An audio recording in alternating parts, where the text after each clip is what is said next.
If you're considering making a move to Savannah, Georgia in the near future and you've been doing some research online, I promise you there is 100 things you still don't know about what to expect when moving here. Now, if you don't know me, I'm Luis Bruno. I am a realtor down here in Savannah, Georgia, and for the last 9 years, all I do every day is help people like you relocate to this area. So today we're gonna go over where are people buying, like what are the most popular areas, what to expect if you're retired, what if you're a young couple, what if you care only about the school districts. We're gonna talk about crime, about demographics, and things like that, okay? First of all, what is the Savannah, Georgia metropolitan area? Well, great question. You have 3 counties. You have Chatham County, Bryan County, and Effingham County. All of those 3 counties look and feel different. So you have to know the difference because you don't want to end up buying a house in the wrong place. Okay? So Chatham County, that's where Forsyth Park is, River Street, the Tanger Outlet, the Oglethorpe Mall, the Savannah Mall, Target, right? All of the shopping area, all of the fun is pretty much in Chatham County. Now you have Bryan County, which is south of Savannah, all right, about 25 minutes away. And it's known because they have the best school districts, okay? They have places like Richmond Hill, Georgia, and Elabelle, Georgia, for example. Now, another county that is west of Savannah is Effingham County. That is part of the Savannah, Georgia metropolitan area as well. Now, you have places like Rincon, Georgia, Guyton, Georgia, and Springfield, Georgia. All of those are a little bit more country, secluded. You have to drive further away, right? But a lot of people love it. A lot of people choose that area because that's who they are, okay? So now that you know what is the Savannah, Georgia metropolitan area, a good question to ask is this: where are the most people buying? Like, what are the most popular areas? Let me tell you this. Chatham County, you have south of Savannah, zip code 31419, right? That is South Savannah, places like Georgetown, places like Windsor Forest, places like the Bradley Point area. All of those are super popular. Also, you have Pooler, Georgia, zip code 31322. That is the second best, most popular area in Chatham County. Number 3 in Chatham County is Port Wentworth, zip code 31407. All right, a lot of houses. Actually, Port Wentworth, by the way, the price median increased 12% just the last year alone. So it is very popular. And I'm telling you, if you want to be in Chatham County, those are the places to be. Now let's move on now to Bryan County. What is the most popular area in Bryan County? Well, you have Richmond Hill, okay? Now, keep this in mind. Richmond Hill is about 25 minutes away from Savannah, but it is pricier. So the price median is $450,000. So if you're looking for something under $300,000 and you want to have the best schools, you probably are not going to find anything in Richmond Hill, Georgia. Just keeping the expectation, okay? Now, let's say, for example, you wanted to be in a place that is a little bit more country, further away, with good schools too. You have to consider Effingham County, places like Guyton, Springfield, and Rincon. Out of those 3, honestly, the one that I like the least is Springfield, Georgia. There's probably nothing in there, okay? Just gas stations and trees and some houses. Now, Rincon, Georgia is great, and Guyton, Georgia is great. I like them both.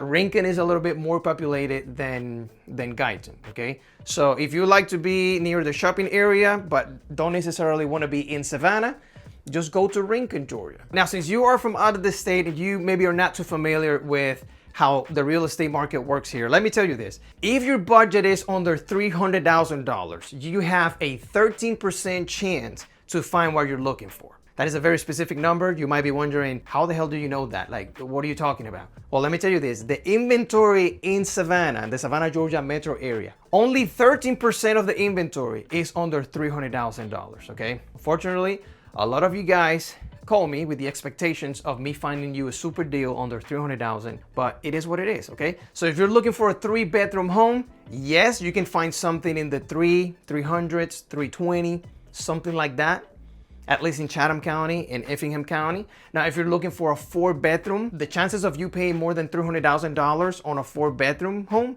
is pretty much almost 100%. Like you're gonna pay more than a $300,000 for sure. All right, so you have to keep that in mind. Now, a lot of you guys are looking for new construction, okay? So let me tell you this. If you're looking for a new construction home, you have to understand 99% of them have an HOA. You cannot come to Georgia with the expectation of finding a brand new construction home that is not on an HOA. Now, I'm not saying that there is no new construction without an HOA. What I'm saying is this: it is very difficult to find because there's a lot of people down here that they just buy a piece of land and they build a house, they cut a bunch of corners, and then you have a house, especially in Chatham County, that is brand new, surrounded by a bunch of old houses. And I mean, if that's you and you want to have a brand new house and be in a neighborhood full of old homes, I guess you can check them out. But that's not what most people like. Now let's talk about what type of homes not to buy or be very, very careful of. Number one, homes that have been recently renovated. Guys, I promise you, we have a bunch of fix and flippers here that are wannabe investors and they don't know what they're doing. They put some paint and carpet or new flooring, they paint the cabinets, and they think they did a mega project. Now, when you're gonna buy that house and you're gonna move into that house and you're gonna find out about plumbing issues, electrical issues, roofing issues, the HVAC, and etc. So yes, there is a lot of people fixing and flipping homes, cutting corners. So I would highly suggest you, if you're thinking of moving to Savannah and you don't mind buying an old house that have been renovated, you're gonna have to get all of the inspections done, okay? Home inspection, roof inspection, plumbing inspection, electrical inspection. Do everything you need to cover yourself and not buy a house in the wrong place from the wrong people. Another type of home that you have to be very careful of is the homes that are on a flood zone. If you go online, guys, and you research Savannah, Georgia flooding or Richmond Hill, Georgia flooding, yes, there has been flooding and they get very ugly. So be very careful, do some research, and try to get a house that is not on a flood zone, because we are on the east side of Georgia. We are like near the coast of Georgia. And yes, there could be flood zone. Now, if you're wondering, okay, how about hurricanes? We don't get hit by hurricanes directly, like, for example, like Florida and the Carolinas, for some reason, right? I don't know what's the reason behind it, but we don't necessarily get. The last hit that we got, like, from a hurricane was in 1970. Everything else has been just the bands of the hurricanes that hit us. Now, the third thing that I would highly suggest you to be very careful when buying is land in Georgia. Why? Because there's a lot of wetlands down here. And a lot of the listing agents and a lot of the homeowners, they either don't disclose it properly or they don't even know, right? They tell you things like, well, I bought this 15 years ago, but I don't know if it has any wetlands. So you're excited thinking that you're buying 2 acres when in reality, you're buying maybe half of an acre because the rest of it is not even usable. So don't make the bad decision and waste your money on land if you haven't done all of the research that you need to do. So here's a few other facts that you need to know about the real estate market down here, just to make your life a little bit easier. Number one is this: most of the builders down here, they are spec home builders, right? If you're looking for a custom builder, I would highly suggest you to just go online and look for a specific custom builder in the Savannah, Georgia area. If you're looking for a brand new construction home, the majority of them not only are over $300,000, but also they look very similar to each other, okay? We don't have custom builders doing like a massive project. Yes, there are some that are building a few houses, but if you're looking for a big development of brand new houses that you can customize and all of that good stuff, you're not gonna find it, okay? That's just me saying. Now, here's another detail that you cannot find online. If you want to make offers on homes in Savannah, almost everybody, and I'm talking about listing agents and builders, they prefer to work with a local lender, okay? They're gonna pay more attention to your offer if you're working with a local lender. Why is that? Because they just prefer, right? This is a relationship business. A lot of problems could happen when we are on the East Coast and your lender is in California, okay? 3 hours difference or 2 hours difference could literally make a whole deal fall apart because we have deadlines in real estate. So if we need a document by 5 p.m. because that is a deadline, and your lender is in California and it's 1 p.m. over there, and he said, well, yeah, I'm gonna do that by the end of the day. Well, it's by the end of our day, not by the end of California day.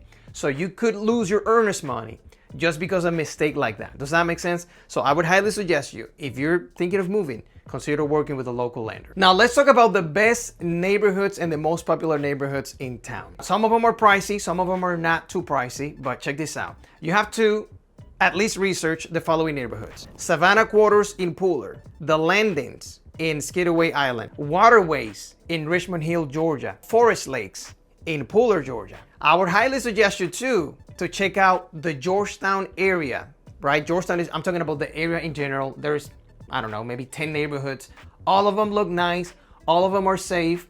All of them are very decent, right? And you can find all kinds of properties there. So Georgetown area, especially if you are in the military. By the way, if you're wanting to see real footage of the best neighborhoods in the area, just go to the description of this video, because I'm gonna leave you a link that you can click on it. You can see a bunch of neighborhoods that are popular, that it's where the most people are buying right now. Now let's talk about crime and safety. Like, do people really feel safe living in Savannah, Georgia?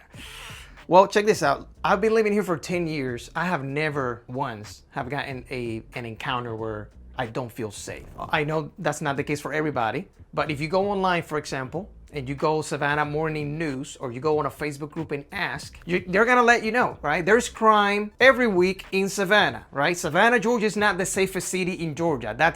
You can find that by just looking on Google for 30 seconds, okay? So with that being said, I'm not saying that one day if you buy a house here, you're gonna go wake up in the morning at 2 o'clock in the morning to get some water, and there's gonna be a stranger staring at you in the living room. That's probably not gonna happen. But if you go to the wrong place of town, right, on the weekend at night, downtown Savannah, and you start drinking and you start doing some dumb stuff, someone's gonna smack you, okay? Probably. Or something's gonna happen. Now, another question that I get asked is about segregation. They say to me, hey Bruno, I'm looking for a neighborhood. I wanna make sure it's a diverse neighborhood and it's not like segregated. And they ask me, hey, is Savannah segregated? And the answer is only in certain areas. For the most part, the whole county, I mean, all of the counties are, there is variation of people everywhere. Asian, blacks, white, Hispanic, blah, blah, blah, everything, the whole thing. Now, in certain areas of the county, the answer is yes. Certain areas are more predominantly of certain ethnicity compared to others. It is what it is. That's how it is pretty much in every city of America. Now, another topic that always comes to the surface is employment. And let me tell you this, Gulfstream, which is a private jet manufacturing company, is the biggest employer right here in Chatham County, Georgia, okay? Then you have the Port of Savannah. We have the third biggest port in the entire United States right here, which, by the way, that's gonna lead me to the next point, which is traffic. You're gonna wanna know about that. And the third biggest employer is just medical, right? The healthcare industry is the third biggest employer here. We have hospitals in every county: Chatham County, Bryan County, and Effingham County. And by the way, in Richmond Hill, Georgia, they already finished the first building out of 5, right? Which is gonna be the whole hospital right there in Richmond Hill. So yeah, Richmond Hill didn't used to have a hospital, but now they do. They have the best schools, and they're gonna have a great hospital very soon. Now, if you're retiring, you don't care about finding a job down here, but you're looking for a retirement community, we only have one exclusive 55 plus community, and that is called Del Webb, right? Del Webb by Pulte Homes, and it's right there in Richmond Hill, Georgia. Now, as you know, when you're considering buying a house, one of the most important things is to ask yourself, how far is this house from my job, or from the school, or from the hospital, or from the shopping area, right? So you care about traffic. Since we have the third biggest port in the entire country, there is a lot of semi-truck traffic. So if you're looking on the map and you go on Zillow or any website and you're looking at homes, for example, on Rincon, Georgia, or you're looking at homes in Pooler, Georgia, you have to understand those are very high traffic areas. Rincon and Port Wentworth are right there by the Port of Savannah. So that area, I'm telling you, could be a nightmare. Even if it's close to your job, it doesn't mean you're not gonna take at least 45 minutes to get there, okay? Now, Pooler, Georgia, like I said, is also known for horrible traffic in the area, okay? So yes, they have the shopping, they have the nice houses, etc. But at the same time, they have the worst traffic. So that's basically a trade-off that you have to talk, whether it's you alone or maybe your spouse, you guys are gonna have to have a conversation and figure it out, is this worth the trade-off? Now, if you are in the military like I was, that's how I ended up here in Georgia, because of the Army. But if you are in the military and you want to know about Hinesville, Georgia, near Fort Stewart, I have to tell you this. Hinesville, which is not part of the Savannah, Georgia metro area, the houses are a lot cheaper, okay? They're way cheaper than in Savannah, like by a lot. But at the same time, the tax rate, right, property taxes in there are a lot higher they have one of the highest property taxes in the entire state of Georgia. So yes, a lot of people who are considering moving to Fort Stewart, they consider also Richmond Hill, Midway, and Hinesville. So those are your top 3 options right there to not be too far away from the base. Now, since you're considering moving to Savannah, Georgia, I would assume and expect that perhaps you have considered also Charleston and Jacksonville, Florida. Now, this is not my opinion. This is actually based on research. If you do some research, you're gonna find out that the cost of living in Savannah, in general, it is cheaper than Jacksonville, Florida, and also cheaper than Charleston, South Carolina, all right? In terms of housing, just day to day and stuff like that. Now, something that I've heard from people who are in the healthcare industry is this. Just the fact that the cost of living here is cheaper than all of those places that I mentioned, you get paid less as well. So it is a trade-off. Yes, you get paid more maybe in South Carolina when it comes to certain jobs, but you're also gonna pay more. So it's pretty much the same at that point, right? In Jacksonville, the same thing. You might get paid more for whatever job you have, but you're also gonna pay more on the rent. Now, the last thing I wanted to cover is the weather down here in Savannah. If you're wondering if it gets super cold, I'm telling you, in the winter, and by the way, I'm from Puerto Rico, so I'm not used to the cold, but in the winter here, typically in the morning is about 35, 37 degrees, and it goes all the way to like 52 in the afternoon. That's pretty much all the winter. Now, it barely snows at all. It might snow maybe once every 5, 6 years or 7, it doesn't matter. But yeah, the answer is this. It's not a cold winter, it's just mild winter. Now the summer gets super hot, there's a bunch of bugs everywhere, gnats, etc. It's humid, you can sweat just by taking the trash out and coming back to the house. So that's how it is. And that's pretty much it, guys. That's it for now. I'm Luis Bruno. Call me, text me. That is my number right there on the screen. And I'll see you guys next time.